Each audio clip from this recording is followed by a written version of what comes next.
കൊൽക്കത്തയിലെ RG medical കോളേജിലെ സംഭവത്തെ തുടർന്ന് സ്ത്രീകളുടെ സുരക്ഷയ്ക്കെന്നും പറഞ്ഞ് ബംഗാൾ സർക്കാർ എടുത്ത തീരുമാനം നൈറ്റ് ഡ്യൂട്ടിക്ക് സ്ത്രീകൾ വേണ്ടെന്നതാണ്. സിനിമാ സ്റ്റൈൽ ഡയലോഗുമായി ഒരിക്കൽ കൂടി ചീഫ് ജസ്റ്റിസ് DY ചന്ദ്രചൂഡ് പൊതുമധ്യത്തിൽ ചില പുഴുക്കുത്തലുകളെ ചോദ്യം ചെയ്യുകയാണ്. മമതാ ബാനർജിയുടെ തൃണമൂൽ കോൺഗ്രസ് ഭരിക്കുന്ന ബംഗാളിലെ ഒരു വിജ്ഞാപനം കണ്ടാണ് സുപ്രീം കോടതി ചീഫ് ജസ്റ്റിസ് ഇക്കുറി ശബ്ദമുയർത്തിയത്. 31 വയസ്സുള്ള ഒരു യുവ ഡോക്ടർ സർക്കാർ മെഡിക്കൽ കോളേജിൽ രാത്രി ഡ്യൂട്ടിക്കിടെ ക്രൂരമായി ബലാത്സംഗം ചെയ്യപ്പെട്ട് കൊല്ലപ്പെട്ടതിനെ തുടർന്നുണ്ടായ വലിയ വിമർശനങ്ങളെ നേരിടാൻ മമത സർക്കാർ കാണിച്ചുകൂട്ടുന്ന മുട്ടാപ്പോക്കാണ് ചീഫ് ജസ്റ്റിസിന്റെ രോഷത്തിനിടയാക്കിയത്. ബംഗാളിൽ മാത്രമല്ല രാജ്യമെമ്പാടും വലിയ പ്രതിഷേധത്തിനിടയാക്കിയ യുവ ഡോക്ടറുടെ കൊലപാതകത്തിൽ ബംഗാൾ സർക്കാരിന്റെയും പോലീസിന്റെയും നടപടികളെല്ലാം വലിയ ചർച്ചയ്ക്കും പ്രതിഷേധത്തിനും ഇടയാക്കിയപ്പോൾ ജനങ്ങളുടെ കണ്ണിൽ പൊടിയിടാൻ മമത സർക്കാർ കണ്ടുപിടിച്ച ഉപായമാണ് ഇപ്പോൾ ഇരുട്ടുകൊണ്ട് ഓട്ടയടയ്ക്കൽ ശ്രമമാകുന്നത്.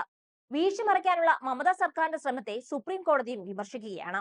കൊൽക്കത്തയിലെ RG മെഡിക്കൽ കോളേജിലെ സംഭവത്തെ തുടർന്ന് സ്ത്രീകളുടെ സുരക്ഷയ്ക്കെന്നും പറഞ്ഞ് ബംഗാൾ സർക്കാർ എടുത്ത തീരുമാനം നൈറ്റ് ഡ്യൂട്ടിക്ക് സ്ത്രീകൾ വേണ്ടെന്നതാണ്.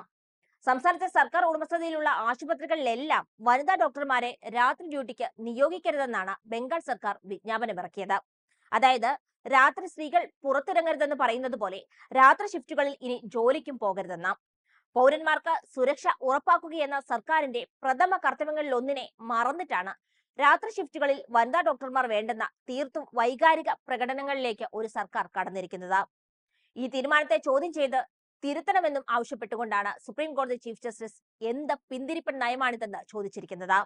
സ്വന്തം കർത്തവ്യം നിർവഹിക്കാൻ കഴിയാത്തവർ വനിതകളുടെ സ്വാതന്ത്ര്യം കൂച്ചുവിലങ്ങിടുകയാണോ വേണ്ടതെന്ന ചോദ്യമാണ് ജസ്റ്റിസ് DY ചന്ദ്രചൂഡ് ഉന്നയിച്ചത്.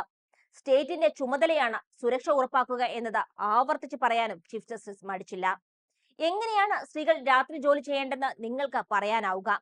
എന്തുകൊണ്ടാണ് വനിതാ ഡോക്ടർമാർക്ക് മാത്രം പരിധി നിശ്ചയിക്കുന്നത്? സ്ത്രീകൾക്ക് ആരുടെയും ഇളവ് ആവശ്യമില്ല. ആണുങ്ങളെ പോലെ തന്നെ എല്ലാ ഷിഫ്റ്റിലും ജോലി ചെയ്യാൻ സ്ത്രീകൾ സന്നദ്ധരാണ്. മമതാ ബാനർജി സർക്കാരിന് വേണ്ടി ഹാജരായ മുതിർന്ന അഭിഭാഷകൻ കപിൽ സിബലിനെ പേരെടുത്ത് വിളിച്ചാണ് ബംഗാൾ സർക്കാരിന്റെ വിജ്ഞാപനത്തിൽ മാറ്റം വരുത്തണമെന്ന് ചീഫ് ജസ്റ്റിസ് നിർദ്ദേശിച്ചത്. സ്ത്രീകളുടെ തൊഴിൽ സമയത്തിൽ മാറ്റം വരുത്തുകയല്ല, പകരം ഏത് സമയത്തും സുരക്ഷിതമായി ജോലി ചെയ്യാനുള്ള അവസ്ഥയുണ്ടാക്കുകയാണ് സർക്കാർ ചെയ്യേണ്ടതെന്നും സുപ്രീം കോടതി വ്യക്തമാക്കി. ശക്തമായ സുരക്ഷയും ക്രമസമാധാന പാലനവും എല്ലാം സർക്കാരിന്റെ ചുമതലയാണെന്ന ഓർമ്മപ്പെടുത്തൽ കൂടിയാണ് സുപ്രീം കോടതിയുടെ ഭാഗത്തുനിന്ന് ഉണ്ടായത്. പൈലറ്റുമാർ, സൈന്യം തുടങ്ങി എല്ലാ മേഖലയിലുള്ളവരും രാത്രി ജോലിയെടുക്കുന്നുണ്ട്. രാത്രി ഷിഫ്റ്റിൽ ജോലി ചെയ്യാൻ കഴിയാത്ത അവസ്ഥ വനിതാ ഡോക്ടർമാരുടെ കരിയറിനെ ദോഷകരമായി ബാധിക്കുമെന്നും കോടതി ചൂണ്ടിക്കാട്ടി. അതിനാൽ ഉടൻ വനിതാ ഡോക്ടർമാർക്ക് രാത്രി ഡ്യൂട്ടി വേണ്ടയെന്ന വിജ്ഞാപനം തിരുത്തണമെന്നാണ് സുപ്രീം കോടതി ഉത്തരവിട്ടത്. കോടതി ചോദ്യം ചെയ്ത വിജ്ഞാപനത്തിലെ വ്യവസ്ഥ ഉടൻ തിരുത്തുമെന്ന് മമതാ സർക്കാരിന് വേണ്ടി ഹാജരായ കപിൽ സിബൽ കോടതിയെ അറിയിച്ചു. ആർജിക്കർ ആശുപത്രി ബലാത്സംഗ കൊലപാതക സംഭവത്തിൽ രാജ്യവ്യാപകമായ പ്രതിഷേധം ഉയർന്നതിനിടെ സുപ്രീം കോടതിയിൽ നിന്ന് തിരിച്ചടി നേരിട്ടതോടെ വനിതാ ഡോക്ടർമാരുടെ സുരക്ഷ ഉറപ്പാക്കാൻ മുഖ്യമന്ത്രി മമതാ ബാനർജിയുടെ പ്രധാന ഉപദേഷ്ടാവ് അലബൻ ബന്ദോപാധ്യായ പുതിയ നിർദ്ദേശങ്ങൾ നൽകിയിട്ടുണ്ട്.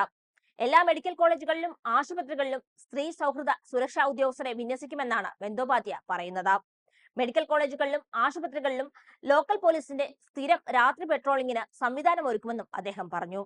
രാത്രി ഡ്യൂട്ടിയുടെ കാര്യത്തിൽ വനിതാ ഡോക്ടർമാർക്ക് 2 അതിലധികമോ ആയി ഒരുമിച്ച് പ്രവർത്തിക്കാൻ കഴിയുന്ന തരത്തിൽ ഷിഫ്റ്റുകൾ ക്രമീകരിക്കുമെന്നും ഈ മാർഗനിർദ്ദേശങ്ങൾ പാലിക്കാൻ സ്വകാര്യ ഹെൽത്ത് കെയർ സെന്ററുകളോടും ആവശ്യപ്പെട്ടിട്ടുണ്ടെന്നും ബംഗാൾ മുഖ്യമന്ത്രിയുടെ ഉപദേഷ്ടാവ് വ്യക്തമാക്കിയിട്ടുണ്ട്.